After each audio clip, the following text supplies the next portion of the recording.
Justin Rose is live tonight at Ford Field and joins us with more. Justin, another heartbreaking loss to open the 2020 season.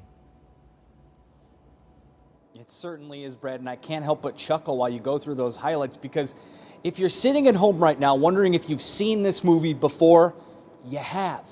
Go back to 2019, Lions on the road in Arizona to start the season, up 18 points before the fourth quarter begins. They end up tying that game and having that weird one at the end of their record the rest of the way. This time around, as you mentioned, up 21 entering the fourth quarter.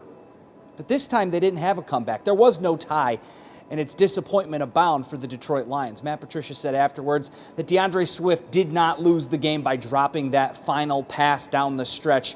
It was the entire team lumped together with a fourth quarter, and this whole dagger time mentality the team is trying to employ this year. We'll have to wait another week to see if it shows up.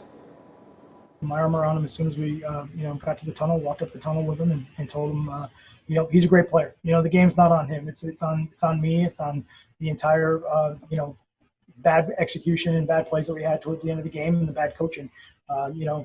We all had opportunities to do a better job, and we know that we got to do that going forward. But he's a great young player. He's going to be, a good player for a long time. He's going to make a lot of plays, and we'll just move forward with this.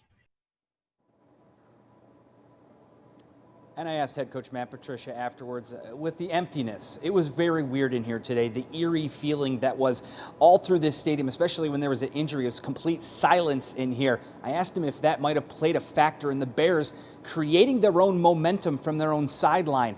He said, well, I'm not going to say we would have won the game if fans were here, but maybe, just maybe, it would have been a little bit different had there been Detroit Lions fans screaming, trying to do anything to will them to a victory. Nonetheless, the Lions start the season 0-1, and we won't be back at Ford Field for quite some time. So, Brian, it's going to be a tough road for the Lions to dig out of this one, a heartbreaker at home, and it was self-inflicted for the most part. Plenty more reaction coming up later on here in 7 Action News. Live at Ford Field, Justin Rose, 7 Action Sports. It's kind of